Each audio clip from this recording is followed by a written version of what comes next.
Welcome to Action Begins Success, the channel that brings you motivational videos every single day. If you like this video, make sure you're subscribed to the channel and have notifications switched on to receive daily motivational videos. I hope you have an amazing and positive day. Enjoy the video. Everything that you really want in your life comes down to one thing. You want some kind of change in how you feel, or what I call a change of state. The state of mind or body you're in at that moment in time. We all want to change how we feel. Think about it. The only reason you want more money, you don't want little pieces of paper with pictures of deceased notables on it, do you? Of course not. You want money because of what you think it'll give you. You think it'll give you more freedom, more fun, or the ability to give to other people.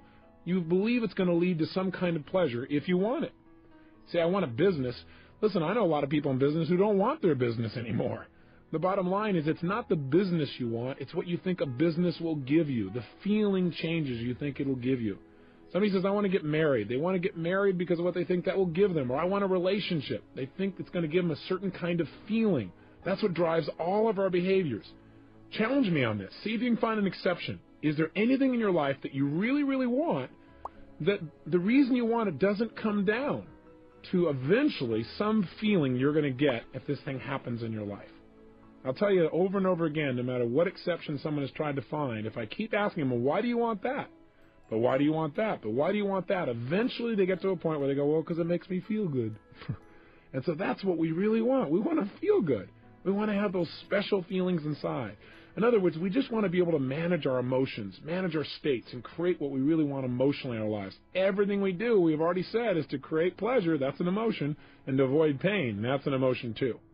And if we want to change our behavior, the quickest way to do that is change how we feel. I mean, think about it. Haven't you had a situation in your life where you did something, and after you did it, you said to yourself, I can't believe I said that. I can't believe I did that. That was so stupid. Have you ever had a situation like that? I mean, an area you're normally pretty smart in. You just did something really dumb. I know I have plenty of times. Haven't you also had the opposite experience, though, where you were on a roll, where things were just flowing, where it was like you were unstoppable? And you don't even know how you were doing it. You were just like flowing, where after you did it, somebody said, you do that? And you went, yeah, that was me. Right? And you don't know how you pulled it off. You were rather proud of it, though. Haven't you had those kind of times where you're just on a roll? So I got a question for you. What's the difference in your behavior? Why is it in one situation you perform brilliantly, in another situation you perform, how should we say, brutally? The difference is not your ability. What we do at any moment in time, in that moment, is based on the state that our mind and body is in at that moment in time. In other words, what people can do is absolutely incredible. What they will do is usually disappointing. And the difference is not their capability, but rather what state are they in right now. If every time they think about public speaking, they associate fear or pain, that's going to change their state. And all of a sudden they're going to feel tight in their body, and their whole emotional state will change, and they're not going to get the most out of themselves. But if whenever they think of public speaking, they think of absolute pleasure, they're going to be in a great state of mind, and they're going to get more out of themselves. I mean, think about it. When you're feeling really frustrated, do you behave the same way as when you're feeling like you're on a roll and things are flowing? Obviously not. You have the same ability, but things act and behave differently coming out of you. You speak differently, you communicate differently, everything changes. Or I'll give you another example. Have you ever forgotten something simple like your own home telephone number or address, or how to spell the word the? Ever had one of those enlightening experiences? Now, you know how to spell the word the. How come you couldn't remember?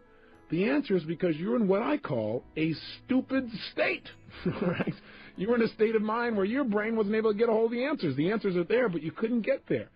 So I believe one of the most important things, probably the most important thing that you and I can do in our lives to create the power and joy and passion that we really want, is to learn to manage our own states of mind. In fact, think of the cost of not managing them. If you don't manage your emotional state, it'll cost you virtually everything you want in your life. Friends, family, success, and just the joy that every one of us wants to experience on a daily basis. Hey, let me ask you a question. Is what happens in your life the thing that determines how you feel at any moment in time? Yes or no?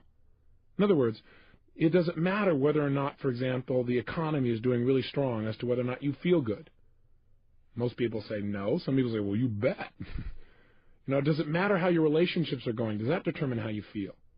Is how you feel determined by the weather, by how much sun or rain there is? Is it determined by how other people treat you? I'm here to tell you the answer to that is no.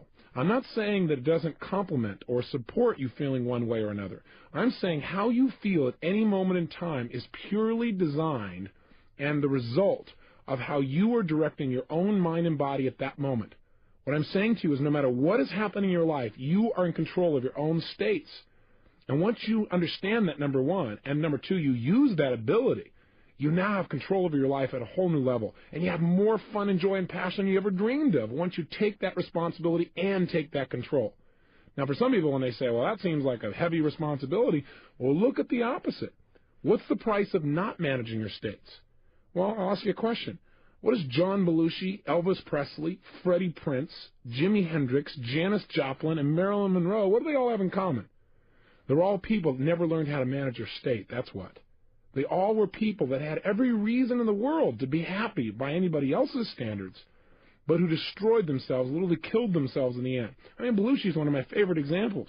Why? Because I like this guy. Didn't you? Wasn't this a fun guy? I mean, if you were to think of somebody, didn't he feel like this guy that you could connect with? I don't know about you, but I really enjoyed him. And millions of other people did as well. He had what most people would think would make them happy. He had all these people that loved him and appreciated his work. He got to be creative. He was in movies. He was in television. He was on Broadway. I mean, here was a guy that was spontaneous. He had a great family that totally loved him. He had all the money and fame that most people think that they could possibly want or need, and yet he's not here. How come? He's dead. Why? Not because of old age, you'll recall, but because this man did not know how to control his own emotions within himself, and he tried to change the way he was feeling by using drugs. He used drugs as a way to change his state, and he's no longer here, and neither of the other people I mentioned on this list. Think about it. There's a major price in now managing your state, and in managing your state, there's major rewards. Now let's contrast Belushi with a friend of mine. His name is W. Mitchell, one of the people in the world that I only love most, but also have the most respect for. W. Mitchell's a unique guy. 15 years ago, he had a unique experience, one that most people would never forget. He was driving his motorcycle 65 miles an hour down a freeway when something caught his attention. When he looked over while he continued to drive forward, he got fixed on something. I don't know if you've ever done that. He got stuck there a little too long. Well, when he looked up, he was traveling 65 miles an hour right into the back of a Mack truck that had stopped in front of him.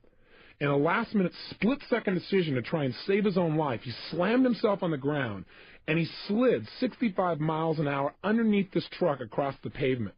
Then the worst thing happened. The gas cap popped off. Fuel spilled out all over the place, and then from the friction, exploded and ignited. 3/4 of his skin was burned off. His entire face was mutilated. His fingers burned all the way down to the knuckles. He woke up 2 weeks later in a hospital bed in searing pain, fearing to even breathe. Now, for most people at this point, they'd say, hey, I'm out of here. Why stick around in this body? I'd rather just die. But not only did he not die, but he's become an example of true possibility for people all over the country. I mean, this gentleman could not even take drugs because his body was in such bad shape, but when people met him, they thought he must be on drugs because he seems so up.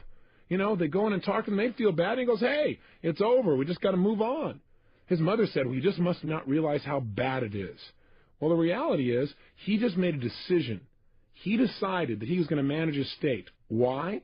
Because he saw the alternative as much more painful. He said, look, I got one of two choices. I can feel bad emotionally about everything I've lost and just make my total life a mess emotionally and have more pain to add to my physical pain, or I can focus on what I'm going to do, which means I can at least focus on something that could bring me some pleasure and get rid of my focus on the physical pain. And that's what he did. His life has become such an example because he kept managing his emotions. Now, not only did he do that, but within 3 years, he managed himself so well that he got back into business, even though he didn't look too terribly attractive. But he ended up going into business and becoming extremely successful. The new company he developed after his accident became the #1 employer of its type in the state of Vermont. He became a millionaire. He even learned to fly airplanes. Now, that's not the end of the story. About 8 years later, he's flying his airplane with 3 other friends in Colorado, and he made himself a rather big mistake. He didn't go through his checklist, and he didn't notice that there was frost that had developed on the wing. And when he took off, he crashed. 3 people walked away. He was not one of them. He was paralyzed from the waist down for life. So they cut off his toes since he didn't need them anymore and sewed them on his hands so he'd have something to be able to grasp things with. He's stuck in a wheelchair now for life. Of course, he doesn't look at as stuck in a wheelchair. In fact, you say at this point he must have given up, right? No. Even after his wife left him, she said, look, I don't want to be around a fried cripple. Even after all that, he still didn't give up. He turned around, and the city he was living in Colorado had some major problems. He decided to become the mayor of that town. After that, he decided to run for lieutenant governor of the state of Colorado. He placed 3rd in a group of 6, and he ran on the issues, not on a sympathy vote. And he campaigned door to door. Now remember, this guy didn't look too terribly good. In fact, he used to wear a button that said, "Send me to the governor's mansion, and I won't just be another pretty face." Kind of a nice way to interrupt people's patterns and make them associate something new to you. Now, he didn't win the lieutenant governor's place. He still didn't give up. He now has his own radio show in Colorado, and he has found the woman of his dreams and remarried. So I've got to tell you that if you start to tell me, well, gosh, Tony, I got all these problems. It's hard to manage my state. Just think about W. Mitchell.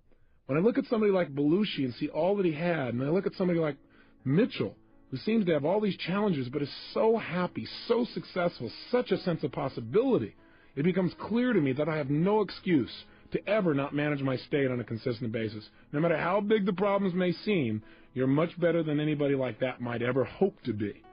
So how do we manage our states? Well, one, remember, I believe virtually everything in life comes down to why to first, then how to. I believe if you want to succeed, you got to have 80% of success is figuring out why to succeed, why to manage your state, for example. 20% is how. Here's the how. And let's do it quickly, and let's just get right to doing it and doing some exercises. There are 2 primary ways to control your state of mind and body. They are, number 1, controlling the way you use your physical body, what we call your physiology, and number 2, controlling your mental focus. That is what you pay attention to, what you think about, what you picture, what you say to yourself. Today we're going to focus on how to use our physical bodies to create the emotions that we want at any moment in time.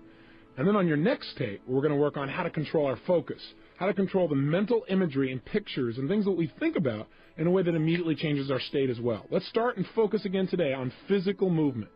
Now I want you to think about something here. In order to feel anything in your life, you feel it through your nervous system, through your physical body. Now if I told you I know someone who is totally depressed, I bet you could tell me about the way they move or even their posture, and you would probably have an accurate representation. In other words, if I told you about someone I know that's totally depressed, and let's say they're outside your door right now, and I said to you, for $100,000, describe for me, what is this person like? What's their posture like, for example? What would you say? Most people will say, slumped over. Where's this person's head? Most people will say, down. Where are their eyes? Again, most people will say, down. Where is this person's breathing? Is it full or shallow? Again, most people say shallow. And where is this person's facial expressions? Are their muscles in their face pulled up and tight, or are they down and slack? Again, most people say slack. How did you match up with these descriptions? Again, if you're like most people, most of those descriptions match the picture you have in your mind. Why is it that when we think of a depressed person, we think of somebody who's physically hunched over a little bit, looking down, talking a little bit more slowly, with their eyes down and their breathing shallow and their facial muscles slack? The answer is, in order to get depressed, you got to work at it. It's not easy. You have to use your body in a certain specific way. I mean, try something ridiculous with me for a moment, won't you? Sit up right now in your chair. In fact, if you're not driving, stand up. If you're driving, that would be difficult. But if you're sitting, stand up for a second if you would. And if you're sitting and you're in a car, then sit up. But I want you to stand up ideally. Stand tall, breathing fully, really strong. Breathe fully. And I want you to look up towards your ceiling. And as you're standing there, breathing tall, looking at your ceiling, what I want you to do is something really ridiculous, really dumb. Put a huge, silly grin on your face. Go ahead, try it. Oh, come on, nobody's noticing. You're by yourself. And if they are noticing, then you'll get their attention anyway. Put a big grin on your face. Look at the ceiling. Listen to me now. Now, what I want you to do, while you stay standing tall with your shoulders back, breathing fully with this big grin on your face, I want you to get depressed without changing any aspect of your body. Don't change your facial expression. Oh, come on, you can do it. Hang in there. Get depressed. No, you know, some of you are cheating. I can tell. I'm in the room. If you drop those shoulders, if you drop your head, if you stop breathing, or if you stop smiling, it doesn't count. Stand tall, breathing big, big smile, looking at the ceiling. That's right, and get depressed without changing. All right, well, if you can't change, then just stay happy and sit down. Now, here's my point. You might say, what does this got to do with state management? Are you saying every time I don't feel good, I should stand up tall, stare and grin at the ceiling? Yes. No, there are many ways to do this, but this is one. My point is this. How come when you stand tall and you breathe and you have this big grin on your face, how come you don't feel depressed? The answer is because it's pretty difficult because you're sending a totally different message to your brain. See, the way we move our facial muscles, the way we gesture, the way we physically walk, the pace at which we talk, all of these things determine how we feel in any given moment. If you don't like the way you're feeling, rather than trying to pump yourself up intellectually going, oh, I feel good, I feel good, I feel good, or doing a bunch of affirmations where I feel good, I feel good, I feel good, I feel good, and your brain goes, BS. That's not enough.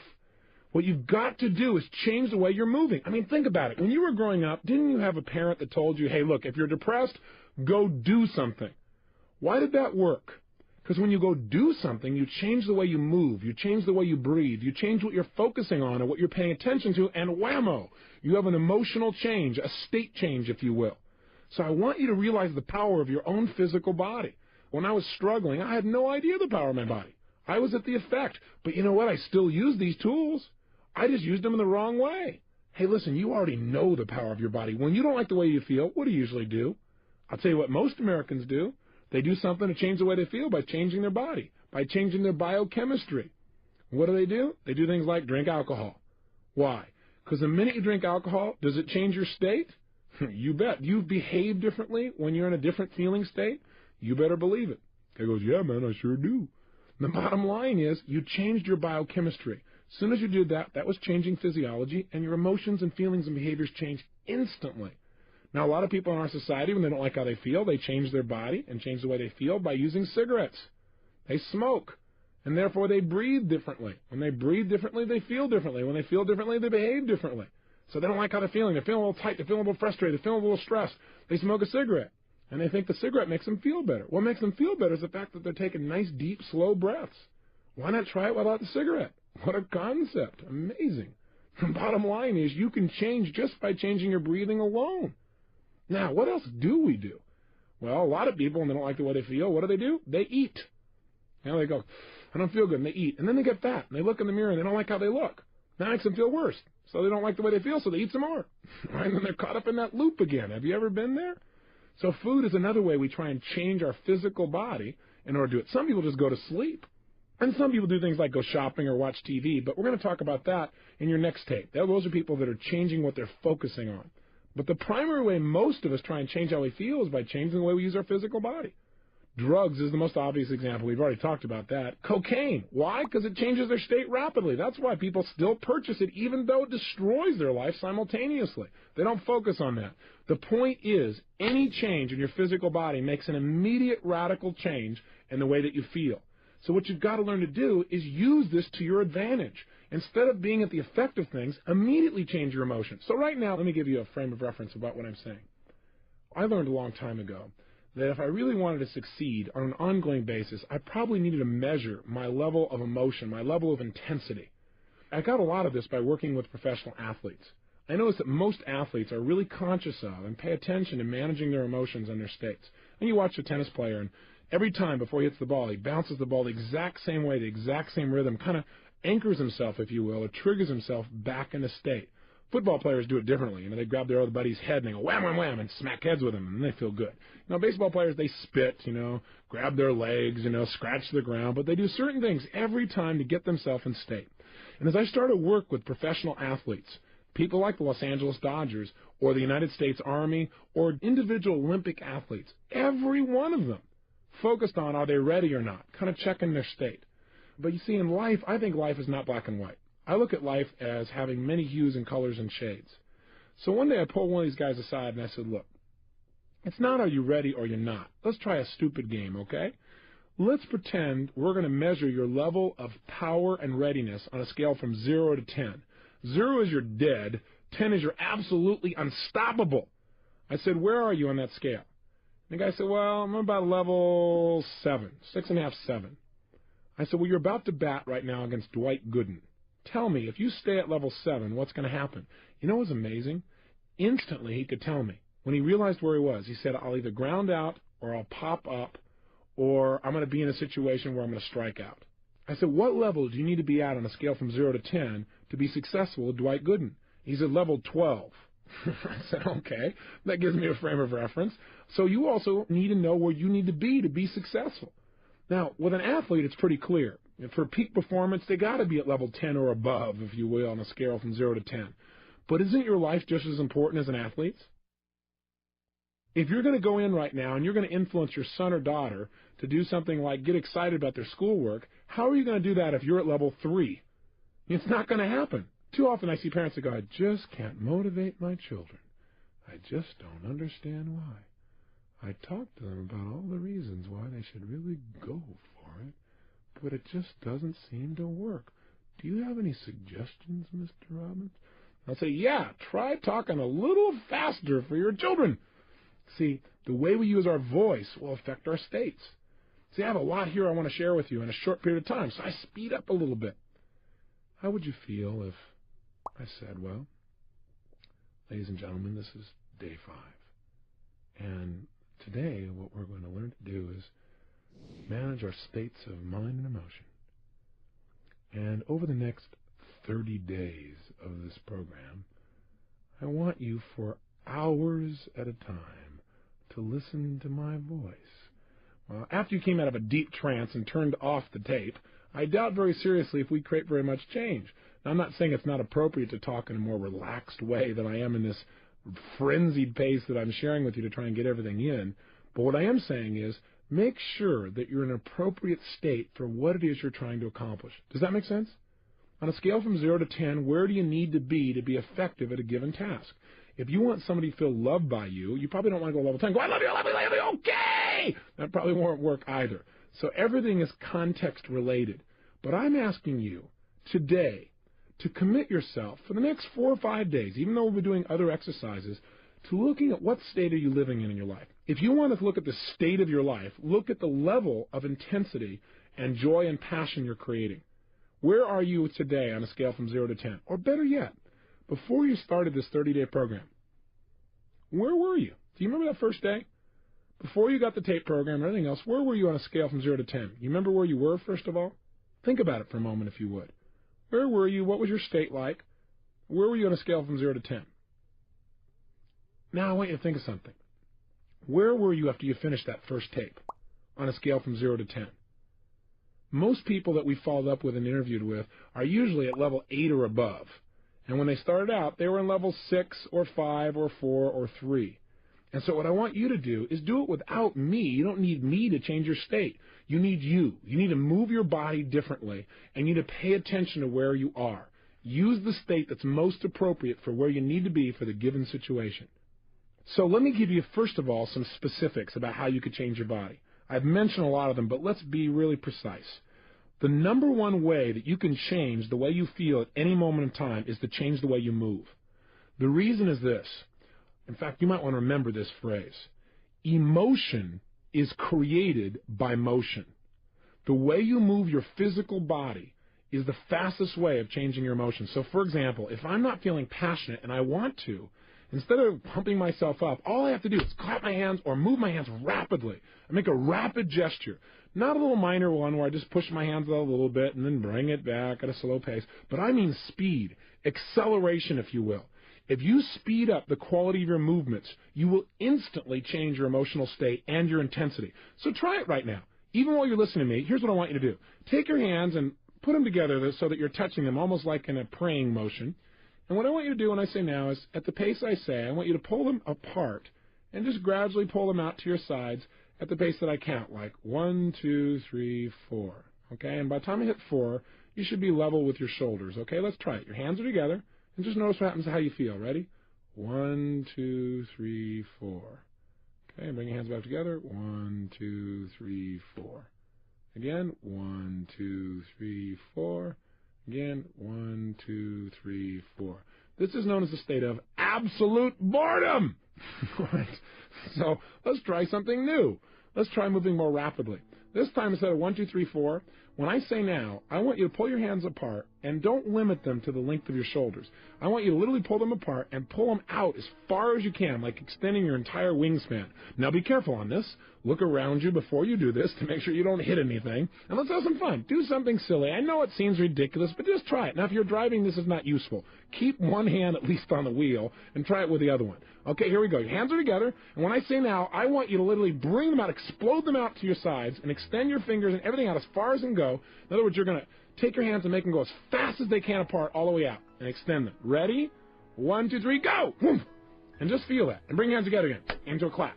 Okay, and then do it again, out as fast as you can, go. As fast as you can. Bring them in, and again, out as fast as you can. Again, in. Again, out fast.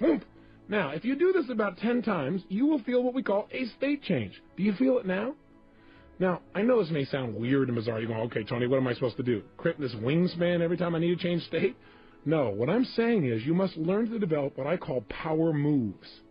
What a power move is to me is finding a certain type of gesture, or a couple of them, that no matter how bad I was feeling, or frustrated, or tired, or whatever the case may be, that I can make this movement and instantly I feel strong. Instantly I feel resourceful. Instantly I feel like I could turn things around. You need to develop what those are. And you already have them because you've had times in your life when you felt great. How were you moving at that time? That's the first clue. In fact, what I often do with people is get them to stand up and walk around the room and notice how would they walk if they felt totally successful. I mean unstoppable. Try it right now. Oh, you're going, well, I'm in the car. Great. If you're in the car, then you can try this later on. But if you're actually listening to me and you're not in the car, stand up right now and try something. Come on. Don't just listen to me. Stand up. Come on. I'm watching you. I'm there. You got to know this. And what I want you to do is stand up and walk around the room. And what I want you to do is, first of all, walk the way you normally walk. Just, walk around in a circle or walk straight back and forth. Notice how that feels. Come on, you can do it. There you go. Now, what I want you to do now is make a state change. And I want you to, if you would, imagine that you feel absolutely strong and unstoppable. I mean, in your power. And what I want you to do is just walk around the room as if you felt unstoppable and powerful. And move your body the way you would be if you were unstoppable and powerful. Go ahead and try it right now. Go ahead, walk around the room and actually strut the way you would strut if you felt unstoppable and powerful.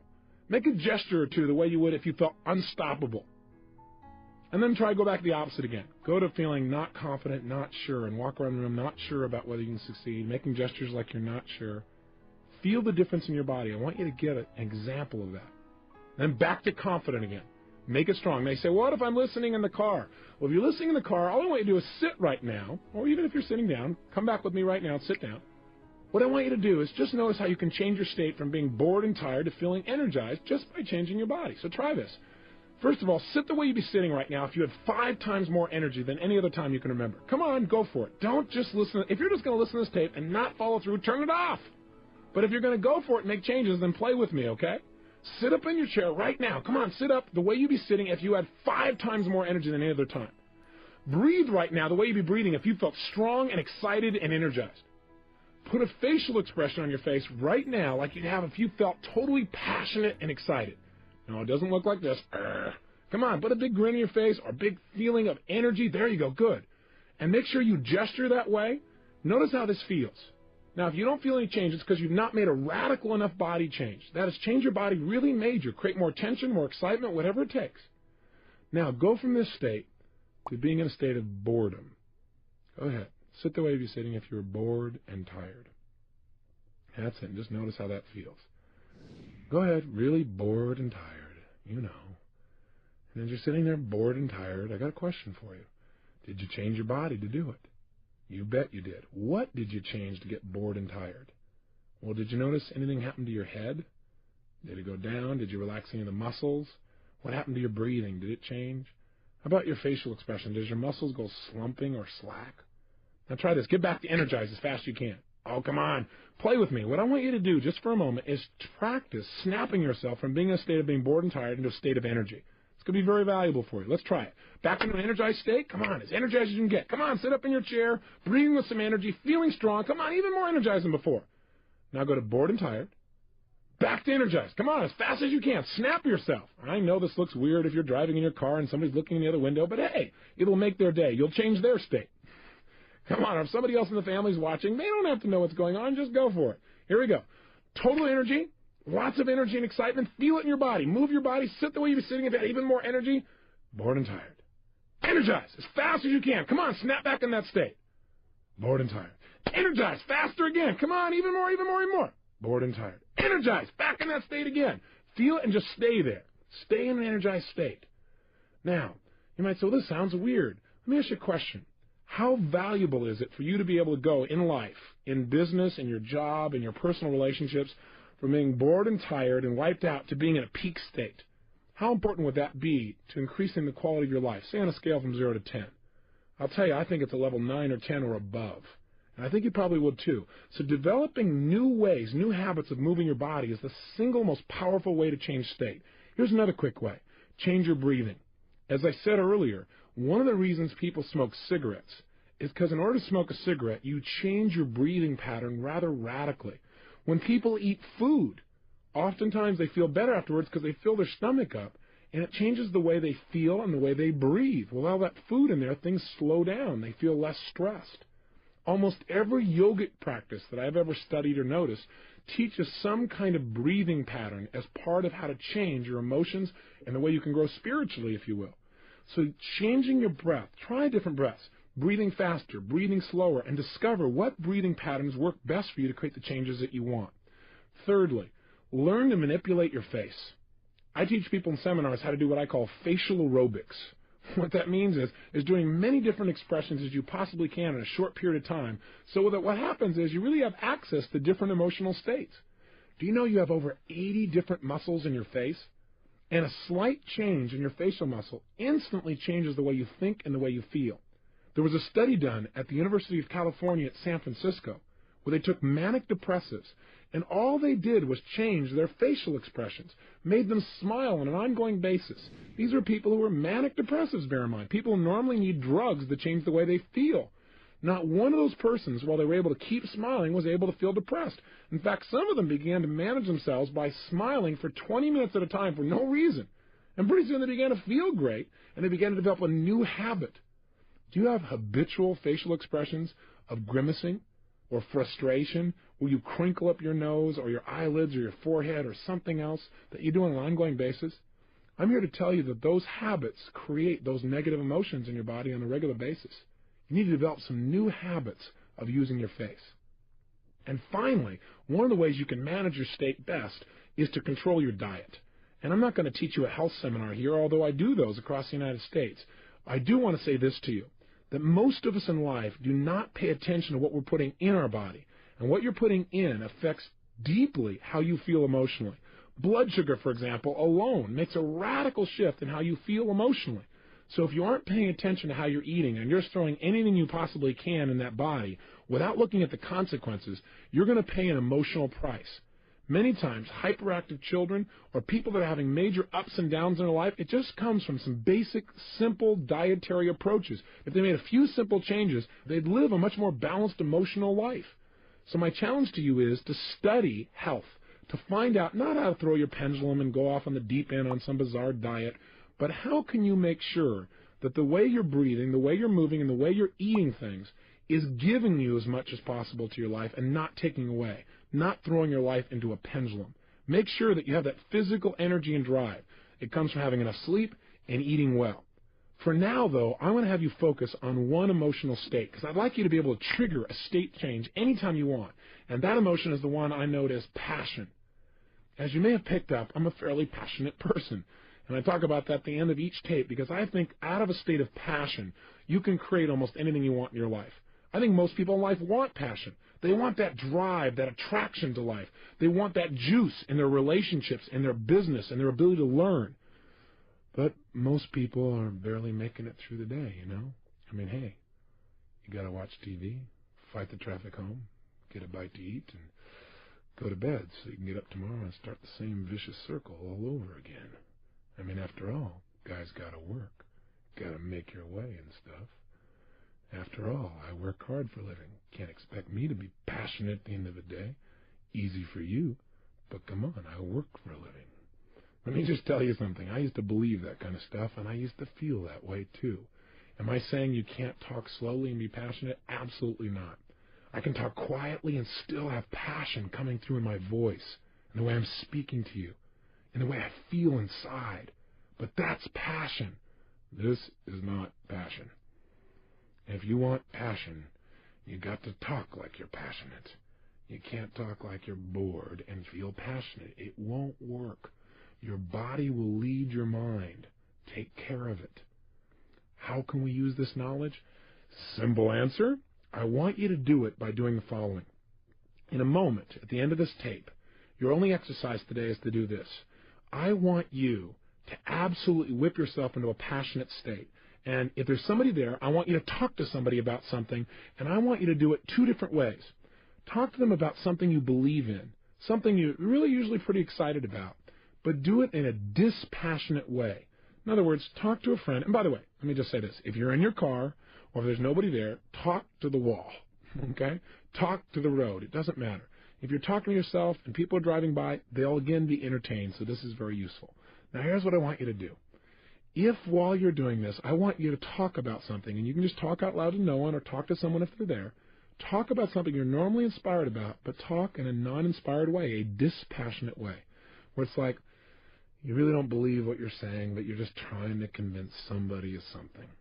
So you say, gosh, what's really important to me in life is learning to change people's conditioning and help them to succeed. And I really think that if you were to study it, it would really change your life too. And I want you to notice what you do when you're dispassionate. Notice, for example, how you're standing. Are you wavering back and forth? Are you standing still? Are you back on your heels? How do you gesture? Or do you even gesture when you're dispassionate? How do you use your voice? What's the volume? What's the tempo? What's the tone of your voice? What do you do with your facial expressions when you're passionate versus dispassionate? Pay close attention.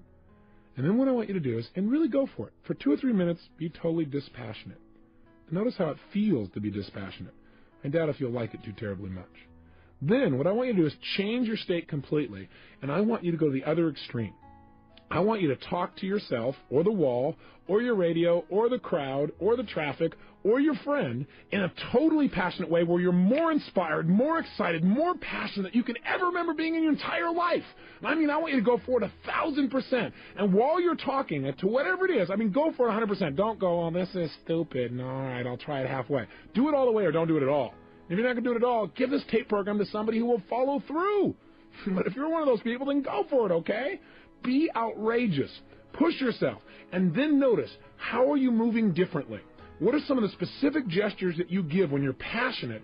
And where are they? What's the difference in the quality of them? What's the difference in how you use your voice? What's your volume like? What's your tempo? What's your facial expressions like? Again, notice the difference. When you're done, here's your assignment. Your assignment is pull out your success journal and record the difference. In other words, what I want you to do is leave this session today having knowledge of the buttons in your brain. In other words, if I notice that if I take my right hand and I actually snap it out in front of me very, very fast, that when I'm passionate, I tend to do that making a point. And when I'm dispassionate, my hands are below my waist or just kind of hanging out there. Then the next time I want to be passionate, even if I'm not feeling passionate, I can just snap my hand out there and immediately it's there. If I notice that when I'm dispassionate, I talk kind of quiet and tired and stuff. But when I'm passionate, I speak a little more rapidly.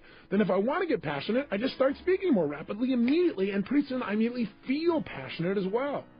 If I notice that when I'm dispassionate, I'm back on my heels or leaning away from somebody, but when I'm passionate, I'm leaning into them, talking and gesturing, then I start leaning into somebody in order to feel passionate towards them.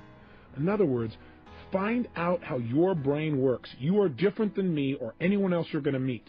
Find out exactly what triggers passion within you in terms of movements.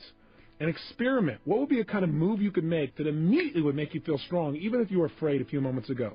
So let me be clear. Here's your exercise. 1. Talk to something or someone in a dispassionate way about something you're normally inspired about. Dispassionate, or you don't really believe it or feel it. 2. Change your state and get absolutely passionate, where you feel more excited, more energized, more passionate than ever before. 3. Dissect in your mind the difference in how you moved, how you breathed, how you use your face, and how you use your voice, and record that in your success journal. And finally, today, experiment. At some point in the day, you don't feel very inspired or you don't feel anything in particular, snap yourself into a powerful state. Or ask yourself, where am I on a scale from 0 to 10? If you find you're at level 4 or 5 or 6, to me, that's a pretty boring way to live life. Maybe you want to amp yourself up, crank yourself up to level 8 or 9 just by changing your movement. Or maybe you want to be able to go from being totally excited to relaxed just by changing your breathing or your tempo or your gestures. Because being able to relax quickly and easily is sometimes and oftentimes as important as your ability to get yourself excited. The only reason I push in the other direction is I think most people have the ability to get in this state. They may not have the ability to get in the other one. Whatever you're already good at, make it better. Whatever state you're not good at getting in, practice getting into it until you can absolutely make the change you want as fast as you can think it. Remember, any emotion you're feeling is based on how you're moving. Little movements like breathing and big movements like gestures and facial expressions. Take control today and experiment and explore. Have the adventure of discovering how you can use your body to immediately direct your mind and your emotions. Thanks for watching this Tony Robbins motivational video. Down in the description below I've listed my top 3 Tony Robbins books, so make sure to check them out. It'd mean the absolute world to me if you could like this video, and if you have any questions or comments, drop them just below. If you want to see our most recent video, click here, or for a totally random video, click here. Once again, thanks for watching, and I'll see you in the next one.